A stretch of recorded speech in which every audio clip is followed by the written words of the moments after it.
Román Losinski. Digamos, dos grupos de noticias destacan el día de hoy. Por una parte, la situación de los presos políticos, la discusión de la ley de amnistía, que a propósito de ella, hoy es único punto en la agenda de la Asamblea Nacional y por eso tendremos acá en el estudio a la diputada Nora Bracho para hablar del tema. Pero también está la visita del comandante del Comando Sur, que lleva buena parte de los titulares el día de hoy. Comencemos con confirmado. ¿Qué nos tiene?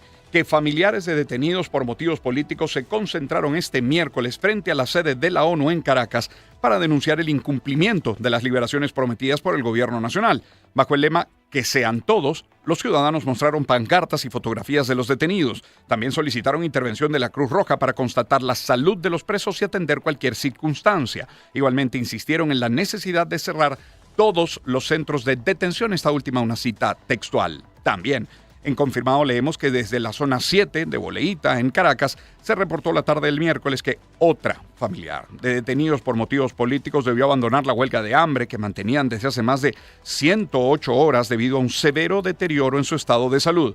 Con esta salida, ya solo quedan 4 mujeres en protesta a las afueras del centro de reclusión, donde exigen la liberación de todas las personas presas arbitrariamente en ese recinto.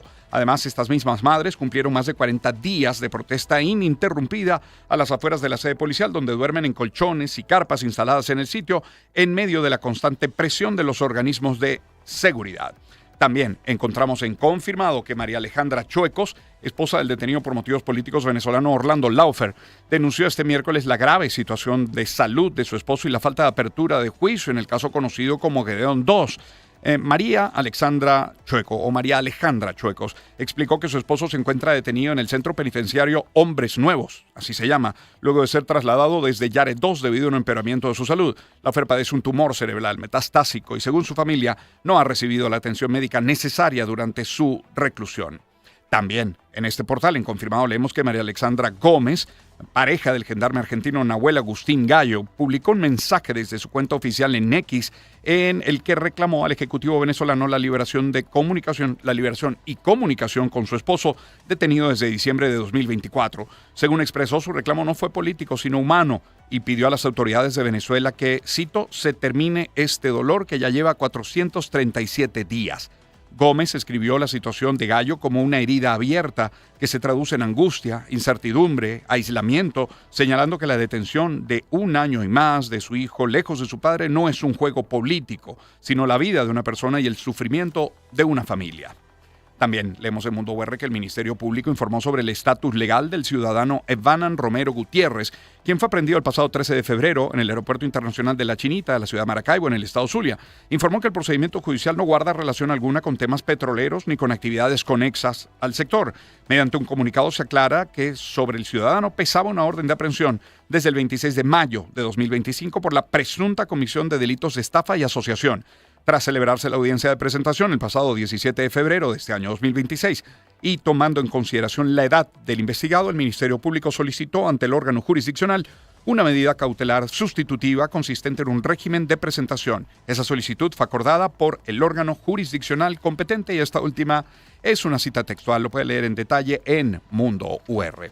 Por cierto que en confirmado también encontramos que el director presidente de Foro Penal, Alfredo Romero, informó la noche de este miércoles que la cifra de excarcelaciones de detenidos por motivos políticos en Venezuela está en 448 desde el pasado 8 de enero.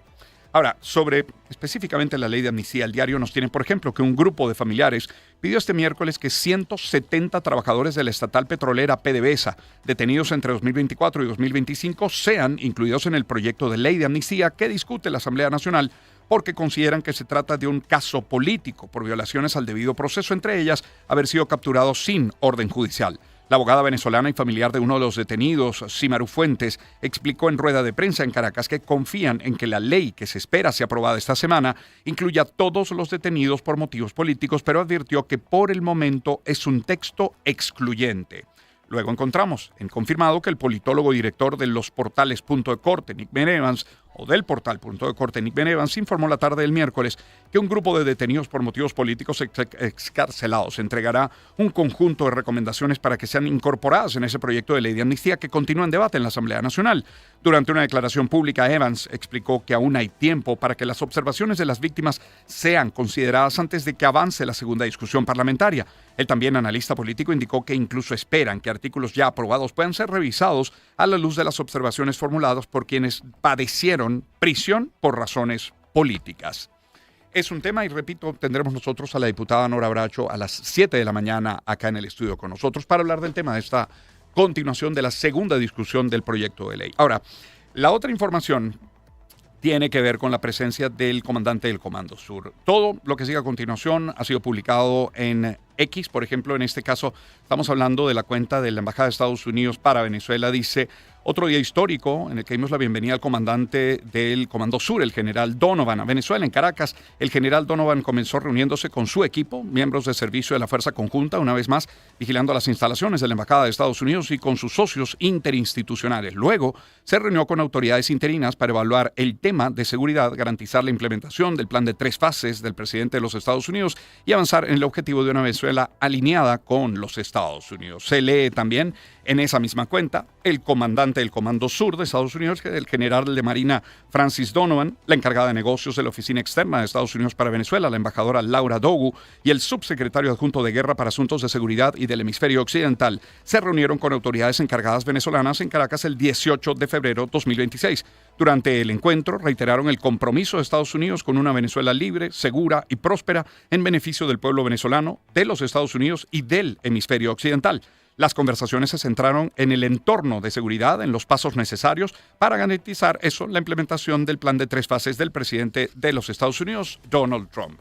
También al encuentro se refirieron desde el Ejecutivo venezolano, también vía X, en una cuenta que se llama Miraflores. Al momento se lee: el jefe del Comando Sur de los Estados Unidos de América, general Francis Donovan, visitó Caracas este miércoles 18 de febrero para sostener una reunión con Delcy Rodríguez, el ministro del Poder Popular para la Defensa, Vladimir Padrino López, el ministro para Interior, Justicia y Paz, Diosdado Cabello Rondón.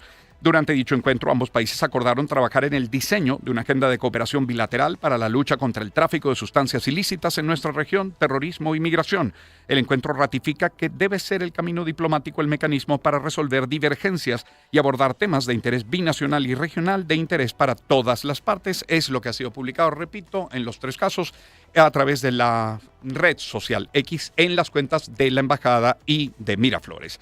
Por cierto, Delcy Rodríguez anunció que en los próximos días se reunirá con el mandatario colombiano, con Gustavo Petro, y hay un reporte sobre esto de Daniela Rojas. Mediante un mensaje difundido en sus redes sociales, Rodríguez confirmó haber sostenido una conversación telefónica con el jefe de Estado colombiano, Gustavo Petro. Durante el contacto, ambos acordaron realizar un encuentro binacional de alto nivel para fortalecer los lazos entre ambas naciones. De acuerdo con la presidenta encargada, la agenda se centrará en temas estratégicos de economía, energía y seguridad, bajo un marco de respeto mutuo y cooperación técnica. Este anuncio coincide con lo expuesto días atrás por la canciller colombiana Rosa Villavicencio, quien había adelantado la posibilidad de esta visita y que quedaban solo a la espera de la confirmación oficial por parte del Ejecutivo venezolano para coordinar el encuentro. Encontramos en Mundo VR también que Delcy Rodríguez recibió este miércoles en el Palacio de Miraflores al primer ministro de Qatar, Mohammed bin Abdulrahman Al Thani, quien arribó a Venezuela el pasado martes. De acuerdo con el ministro de Comunicación e Información, Miguel Ángel Pérez Pirela, el encuentro sirvió para profundizar la agenda bilateral y estratégica entre ambas naciones. Cita textual, añadió que se revisó la cooperación integral entre Caracas y Doha. Y eso va en 2 tiempos. Que Guyana aseguró este miércoles que continuará defendiendo su soberanía e integridad territorial por medios legítimos y pacíficos y que confía en la Corte Internacional de Justicia para resolver la disputa con Venezuela por la región fronteriza del Esequibo.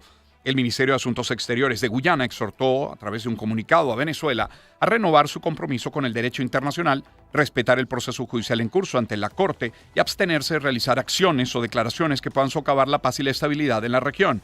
También reafirmó su compromiso inquebrantable con la coexistencia pacífica, el respeto mutuo entre las naciones y la resolución judicial definitiva de esta controversia que continúa con el gobierno venezolano. Repito, eso de F, pero Encontramos también en confirmado que el gobierno de Venezuela emitió este miércoles un comunicado oficial en el que rechaza de manera categórica los recientes pronunciamientos de la República Cooperativa de Guyana.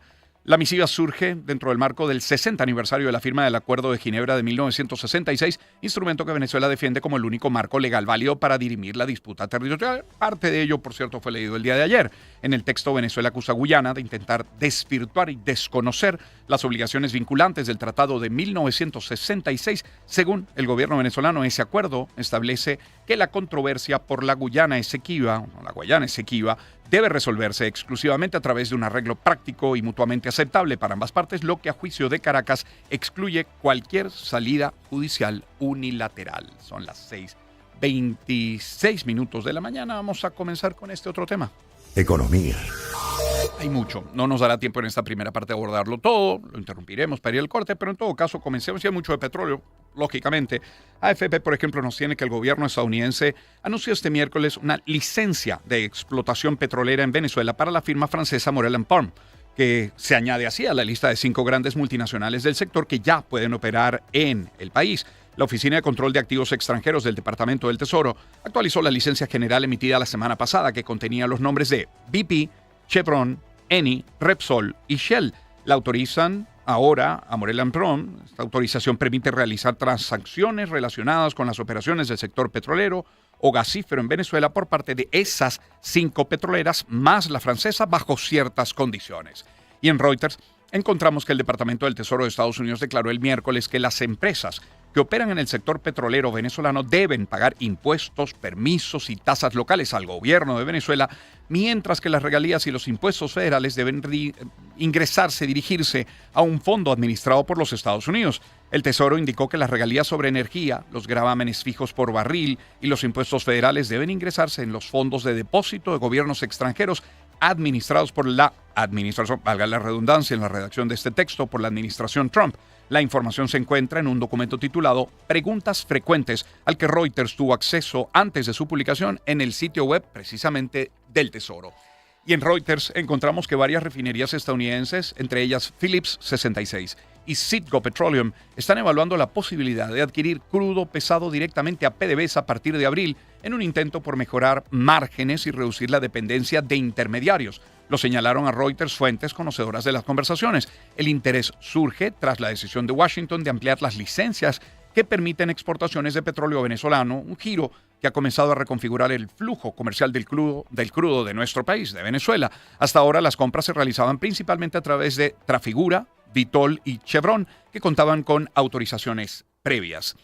Y la estatal india Bharat Petroleum Corp realizó su primera compra de petróleo venezolano y la refinería privada HPCL Mittal Energy Limited adquirió crudo del país sudamericano, refiriéndose a Venezuela por primera vez en 2 años, según informaron el miércoles 3 fuentes familiarizadas con el negocio. Ambas refinerías compraron 1 millón de barriles cada una en crudo venezolano tipo Merey, según informaron las fuentes. Está previsto que el petróleo pesado adquirido mediante 2 acuerdos separados se cargue conjuntamente en un gran buque portacontenedores para ahorrar en costos de envío, lo que aumentará las importaciones indias de crudo venezolano al menos 6 millones de barriles hasta abril, según esas mismas fuentes.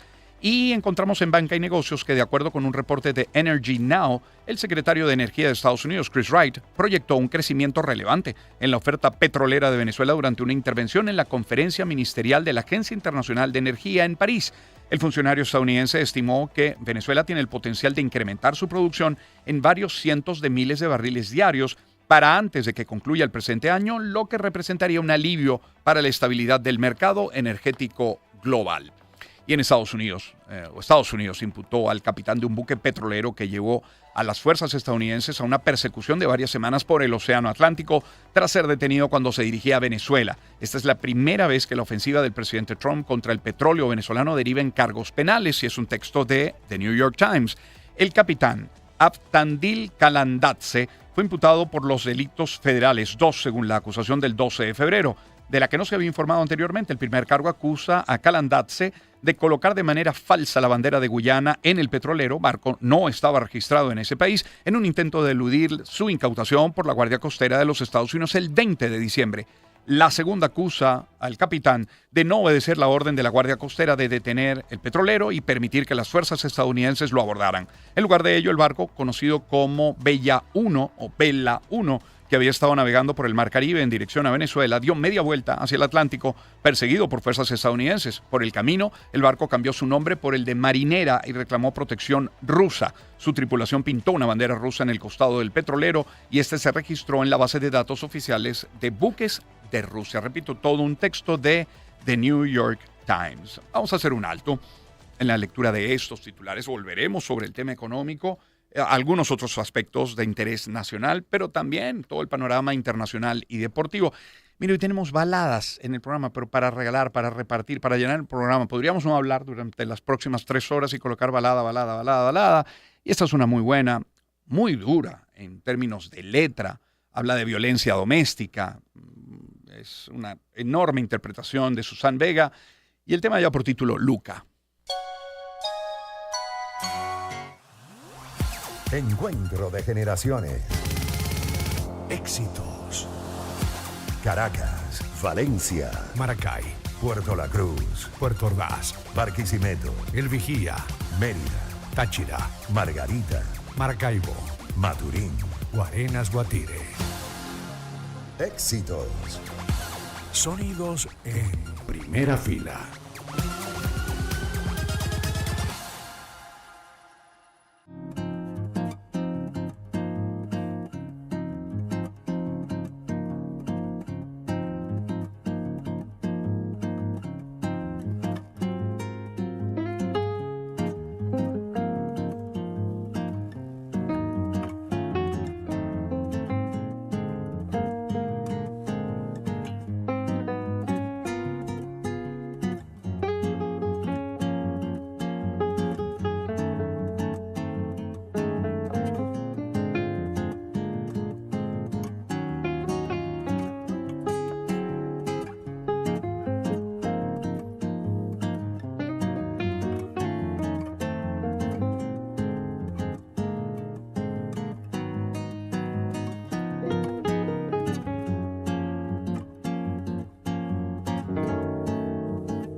Encuentro de generaciones.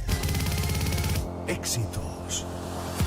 Caracas, Valencia, Maracay, Puerto La Cruz, Puerto Ordaz, Barquisimeto, El Vigía, Mérida, Táchira, Margarita. Maracaibo. A 6:38 minutos de la mañana. Gracias por acompañarnos en la señal de éxitos. 3 mensajes publicitarios a esta hora. El primero, de Por Tu Mesa. Busca aquello que saque lo mejor de ti, y en la cocina es con el aceite Por Tu Mesa, que resalta tus sabores y la calidad de tus comidas. Una marca con más de 30 años en el país que está de regreso para acompañarte en cada receta. Al caminar por el pasillo de tu supermercado favorito, lo vas a reconocer por su botella de silueta elegante y con tapa verde. Destaca en tu cocina y garantiza ese resultado que a todos les encanta. Por Tu Mesa, calidad en tu mesa. @portumesa.ve. Y hablemos de Digitel. Si quieres sorprender a esa persona especial, elige el número 422 que desees regalar con amor y Digitel te da la línea gratis. Solo tienes que activar un plan inteligente Plus de 6, 12 o 30 gigabytes con el que además disfrutarás de Volte. Busca tu línea en los agentes o centros de atención Digitel. Promoción autorizada por la SUNDE, válida del 10 de febrero al 2 de marzo 2026. Cierro hablándoles de Grupo San Simón. Ayudar una vez es muy importante, pero volver, acompañar, sostener en el tiempo es lo que genera cambios reales. La Fundación San Simón entiende la ayuda como un proceso, no como un momento único. Por eso muchos dicen que acompaña de verdad. Es un mensaje de Grupo San Simón. Lecturas informativas. Con Román Losinski. Retomamos la lectura de nuestros titulares nacionales con el tema económico aún. Banca y Negocios nos tiene que la cartera de créditos de la banca venezolana superó el billón de bolívares al cierre del pasado enero para ubicarse en 1.133.065,67 millones de bolívares, una cifra equivalente a 3.087,52 millones de dólares al tipo de cambio oficial vigente al término del primer mes 2026.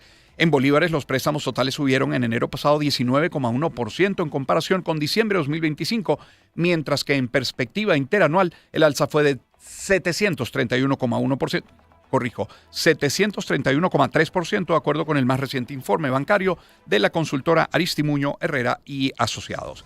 Y el director nacional de Fede Industria, Alejandro Chivaroli, espera que el posible crecimiento del sector de hidrocarburos venga a fortalecer todo el andamiaje que se ha desarrollado en los últimos años en los sectores no petroleros. En Mundo UR leemos que el presidente de la Cámara de la Industria del Vidrio, Cerámica, Refractario e Industriales Afines, Víctor Flores, indicó que el sector mantiene un entusiasmo para este año en desarrollo productivo en algunos sectores, luego de mantener un nivel bajo en ventas y fabricaciones. Y citan acá en Mundo UR: no vamos a hablar de años muy buenos en términos de cantidad de piezas, metros cuadrados fabricados o ventas. Estamos muy entusiasmados con el hoy. Y estos 2 últimos años anteriores hemos tenido una recuperación importante en algunos de los sectores, especialmente en baldosas, y eso tiene que ver con la aplicación de políticas arancelarias que han sido beneficiosas para el sector. Educación.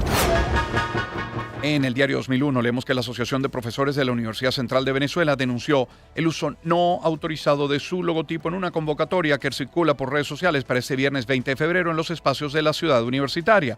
Un clima de confusión e indignación rodea a la Universidad Central tras un evento denominado Primer Encuentro de Terian UCB. La organización utilizó sus canales digitales para aclarar de forma tajante: no apoyamos esto, respondiendo a una publicidad que incluía su imagen institucional sin previo aviso o consentimiento. El flyer del evento presentaba de manera engañosa el logo de la Asociación de Profesores de la Universidad Central. Ante la viralización del post, la Asociación de Profesores denunció la utilización de su identidad gráfica para promocionar una actividad con la que no tienen relación alguna. Este incidente ocurre en un momento en el que una persona se identifica completo o parcialmente como un animal. Por cierto, que será tema para nosotros el día de mañana en nuestro programa, aprovechando que es viernes, semana corta, y sí hay otros muchos temas de interés, pero vaya si se está llevando estos titulares, no solamente en Venezuela, no en la región, en el mundo. De eso hablaremos mañana. Turismo. El Ministerio de Turismo reportó que cerca de 7 millones de personas se movilizaron hacia los principales destinos turísticos de Venezuela durante Carnaval.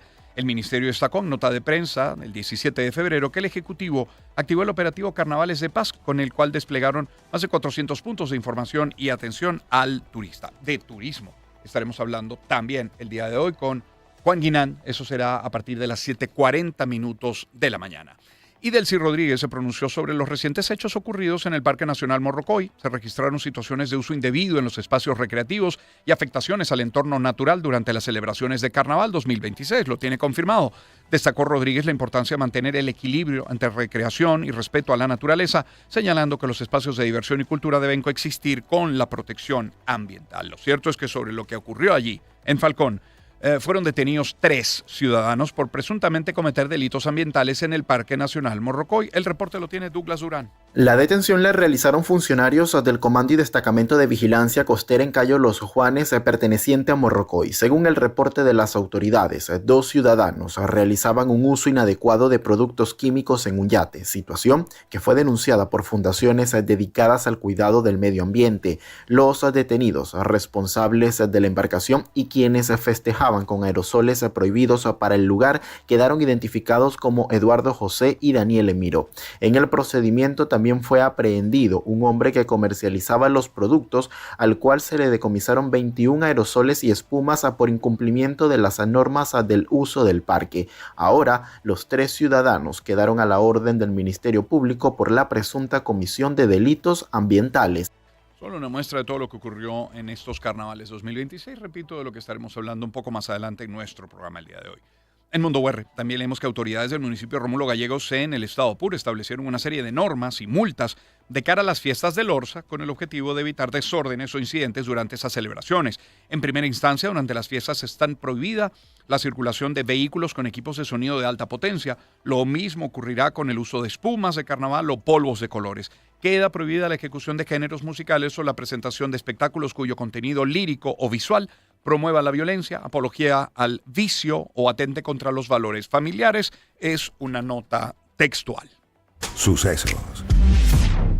En Mundo UR leemos que organismos de seguridad controlaron incendio forestal en el Parque José Tadeo Arreaza de Guanta, en Anzoátegui. Escuchemos este reporte de Jesús Rafael Salazar.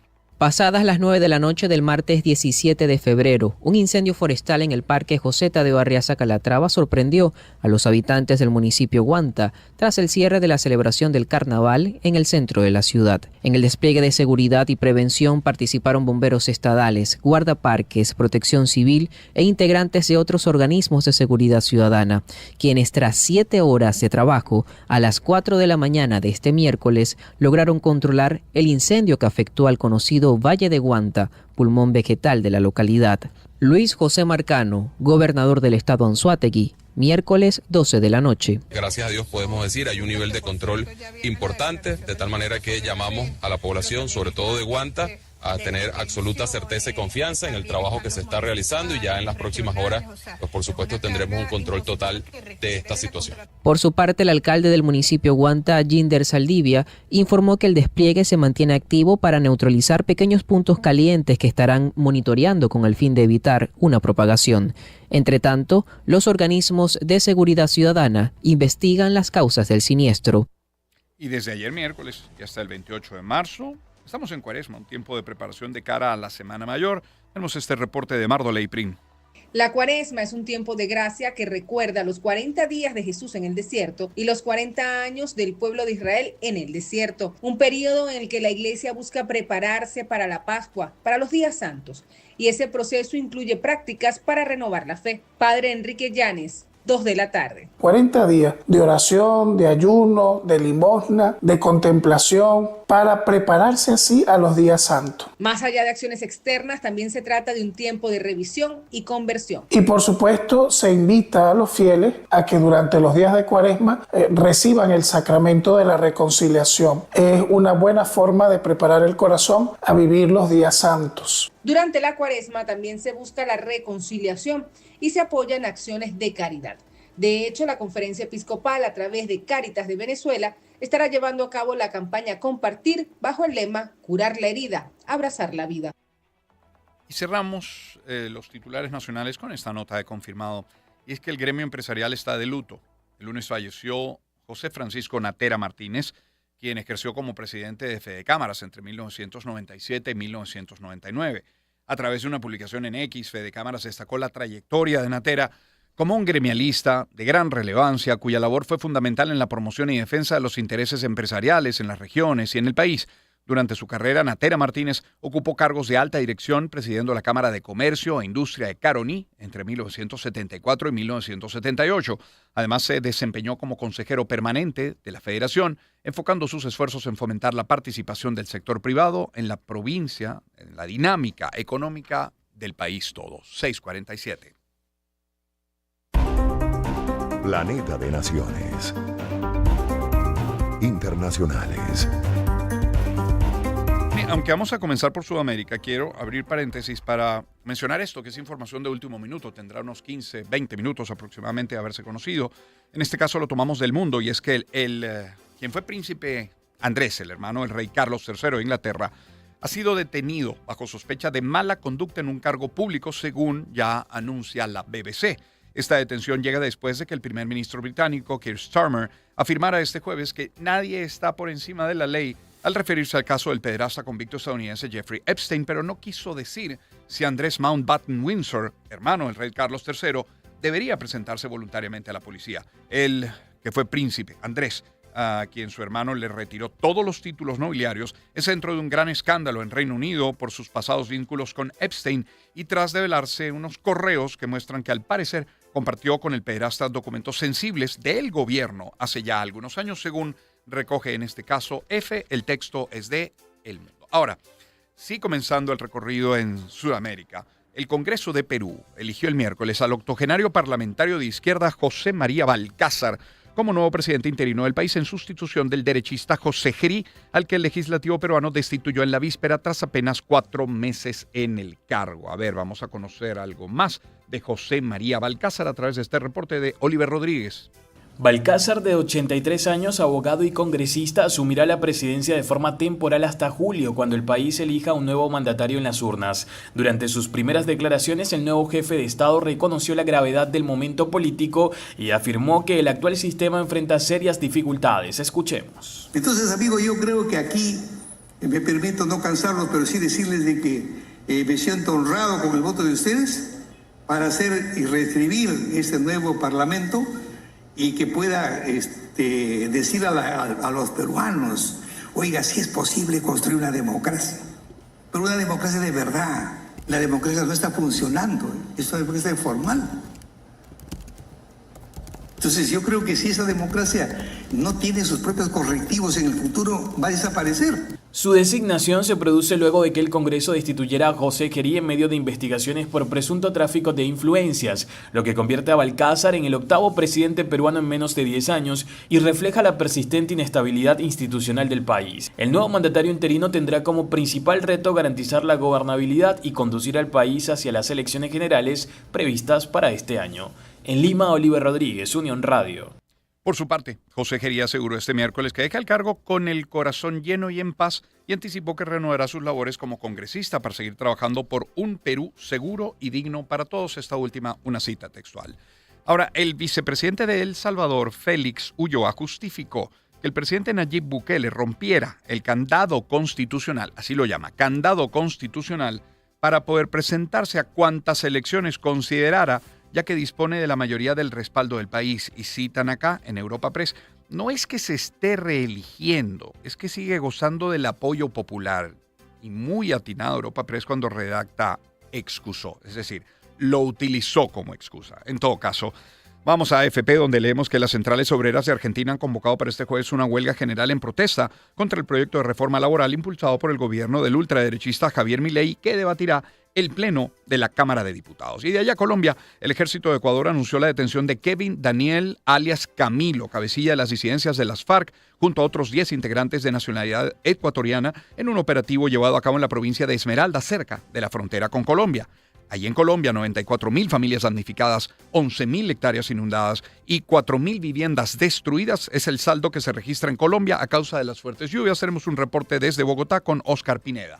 De acuerdo con el reporte situacional más reciente de la Unidad Nacional para la Gestión del Riesgo de Desastres en Colombia, las lluvias se han registrado con fuerza en 17 departamentos del país. El informe señala que se han reportado 149 emergencias en más de un centenar de municipios. El balance preliminar da cuenta de al menos 17 personas fallecidas. El director del organismo, Carlos Carrillo, destacó la importancia de coordinar labores con los gobiernos regionales. Martes, 3 de la tarde. La ONG está en todo el territorio con equipos técnicos acompañando a los gobiernos locales para asesorarlos en cuáles son las obras de emergencia más importantes que se deben hacer para empezar a evacuar las aguas. El departamento de Córdoba, al norte de Colombia, concentra la mayor afectación derivada de las precipitaciones. Allí se reportan 70.000 familias damnificadas, según la Unidad Nacional para la Gestión del Riesgo de Desastres en Colombia.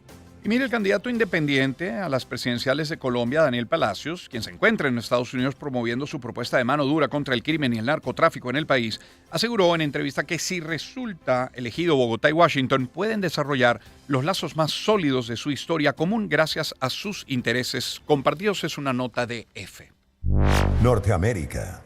Y el gobierno de los Estados Unidos anunció restricciones de visado contra el director de La Modelo. Es la mayor prisión de Nicaragua, Roberto Clemente Guevara Gómez. Es un hombre por su participación en acciones que violan los derechos humanos.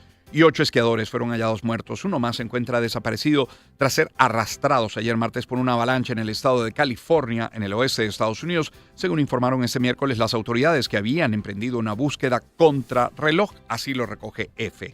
En Europa Press leemos que la Casa Blanca anunció que el discurso anual del presidente Donald Trump sobre el Estado de la Unión tendrá lugar el próximo 24 de febrero ante el Congreso. Allí el mandatario ofrecerá su visión sobre el estado del país e informará de sus principales propuestas políticas.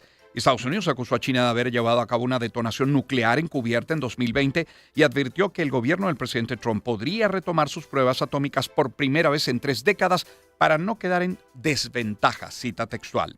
Estados Unidos, que respaldó el acuerdo de Reino Unido con Mauricio para devolver al país africano la soberanía del archipiélago de Chagos, insistiendo que busca un acuerdo bilateral con Londres para el uso continuo de instalaciones militares en la isla de Diego García, que acoge una base de gestión compartida.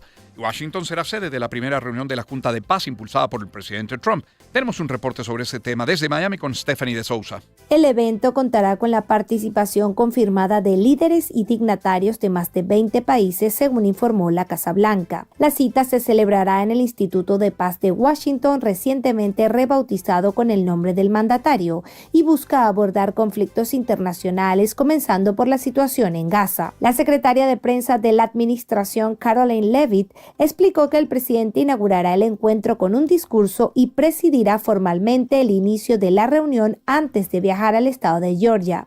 Ya se han comprometido más de $5.000 millones para los esfuerzos de reconstrucción humanitaria en Gaza y para aportar miles de efectivos para la Fuerza de Estabilización y Policía para mantener la paz y la seguridad para la gente de Gaza. Leavitt señaló que en las próximas horas se dará a conocer la lista oficial de países participantes y destacó que existe mucho interés en la iniciativa. La Junta de Paz representa el primer intento formal de la actual administración de Trump por articular un espacio multilateral centrado en la resolución de conflictos globales. El secretario de Estado de Estados Unidos, Marco Rubio, ha mantenido conversaciones con el nieto, conversaciones secretas además con el nieto y actual cuidador del expresidente cubano Raúl Castro, mientras Estados Unidos ejerce una presión sin precedentes sobre el gobierno de La Habana, según informó este miércoles Axios. Y la administración Trump advirtió al gobierno de Cuba que debe abordar dramáticos cambios muy pronto y que en Estados Unidos están pendientes de qué decisiones toman en el futuro próximo ante la grave crisis económica a la que se enfrenta ese país. Guerra en Ucrania. El presidente ruso Vladimir Putin recibió este miércoles en el Kremlin al canciller cubano Bruno Rodríguez y reafirmó que su país siempre estará al lado de La Habana frente al bloqueo energético de Estados Unidos. Es un periodo especial con nuevas sanciones. Ustedes saben cómo nos sentimos al respecto. No aceptamos nada de este tipo. Y la posición de nuestro Ministerio de Asuntos Exteriores es abierta, clara e inequívoca. Asimismo, el ministro de Exteriores ruso Sergei Lavrov y su homólogo cubano Bruno Rodríguez llamaron este miércoles al diálogo a Estados Unidos, al que pidieron que renuncie a sus planes de bloqueo naval de la isla caribeña.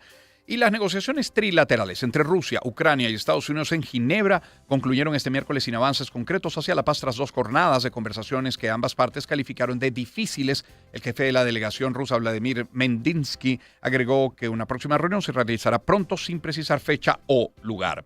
Esto mientras que Irán y Rusia realizarán el jueves ejercicios navales conjuntos en el mar de Omán y el norte del Océano Índico con el fin de reforzar la seguridad y la coordinación para enfrentar amenazas a la seguridad marítima en medio de amenazas militares de Estados Unidos contra Teherán. Medio Oriente. El ministro de Exteriores iraní, Abbas Araqi, trató con el director del Organismo Internacional de Energía Atómica, Rafael Grossi, el estado de las negociaciones con Estados Unidos, discutiendo mecanismos para la redacción de un marco de negociación. Y el gobierno de Irán convocó al embajador de Alemania en Teherán, Axel Dittmann, para protestar por actividades anti-iraníes en ese país europeo y las posiciones destructivas adoptadas por políticos alemanes hacia las autoridades iraníes, sin que Berlín se haya pronunciado por ahora sobre esta situación. Vamos a Europa. Europa Press nos tiene que las autoridades de Estonia informaron que están dispuestas a alojar armamento nuclear de la OTAN en su territorio en caso de que fuera necesario. Por otra parte, la presidenta del Banco Central Europeo, Christine Lagarde, tiene la intención de dejar su cargo antes de que termine su mandato de 8 años en octubre de 2027, lo informó el diario Financial Times, que cita una persona al tanto de esta decisión. Y el presidente del gobierno español, Pedro Sánchez, presentó este miércoles la alianza entre España y la India para seguir fortaleciendo su relación como una oportunidad estratégica con especiales beneficios en el ámbito económico y comercial. Y una nota más, la tiene la agencia France Press. La inteligencia artificial ha logrado movilizar una inversión proyectada de $200.000 millones destinados a transformar la infraestructura digital de la India, según estimaciones presentadas por el Ministerio de Electrónica e Informática de ese país a través de su ministro. Vamos con los...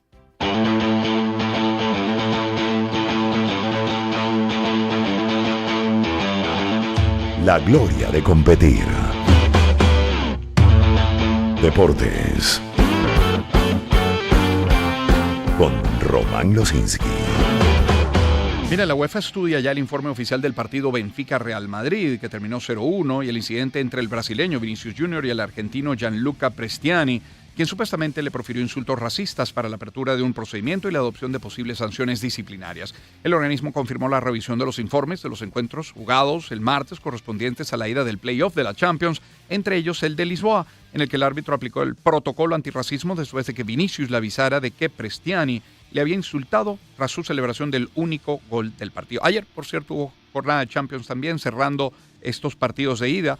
Cayó el Karabakh 1-6 ante el Newcastle, Olympiacos cayó 0-2 ante el Leverkusen, se impuso el Bodo Glimt 3-1 ante el Inter, sorpresa, y que Club Brujas terminó empatando 3-3 el partido contra el Atlético de Madrid. Los partidos de vuelta serán la semana que viene.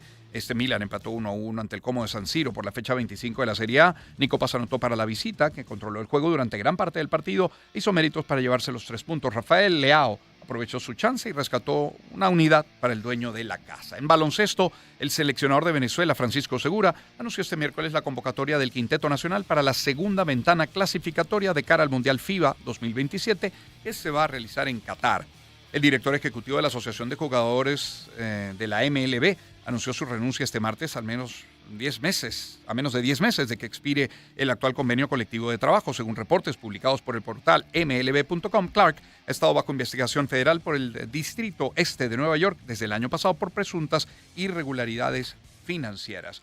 Y mire usted, hablando de irregularidades, enviaba yo esta mañana esta información según la cual quien jugó precisamente hasta la final en el béisbol profesional venezolano habría sido detenido precisamente por una trifulca, por problemas durante el carnaval.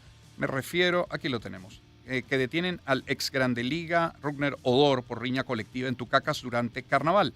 El segunda base zuliano y ex Grande Liga, Rugner Odor, fue protagonista de un incidente de orden público la noche del pasado lunes 16 de febrero en Falcón.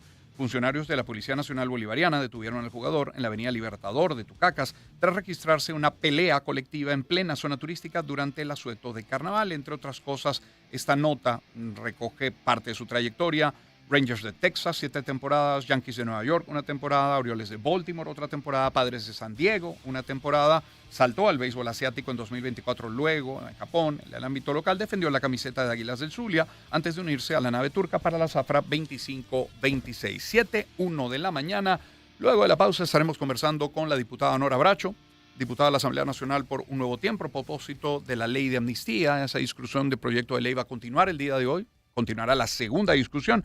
Vamos a ver cuáles son los obstáculos, en qué está libre el camino, algunas consideraciones de interés general. Y luego, a partir de las 7:40 de la mañana, estaremos conversando con Juan Guinán. Es ingeniero mecánico, sí, pero una vida dedicada al tema del turismo y una formación importantísima en él, siendo director de la Red de Turismo Sostenible, por ejemplo, entre otros cargos de los que ya hablaremos. ¿Qué pasó en Carnaval? Habla mucho de nosotros, sí, habla mucho de la necesidad de que las autoridades intervengan, pero de lo mucho que podemos hacer nosotros mismos. De eso estaremos hablando con Juan Guinán. Luego daremos paso a nuestra sección de salud a las 8, una conversación con Tony Bacarella a propósito de los comentarios de los fallos, de cómo ven los nuevos carros los propios pilotos, me refiero a la Fórmula 1. Le ponemos música al espacio. Puede ser esto de The Cars y I'm Not the One, suenan éxitos. Encuentro de generaciones. Éxitos. Caracas, Valencia, Maracay, Puerto La Cruz, Puerto Ordaz, Barquisimeto, El Vigía, Mérida, Táchira, Margarita, Maracaibo, Maturín. Guarenas, Guatire. Éxitos. Sonidos en primera fila.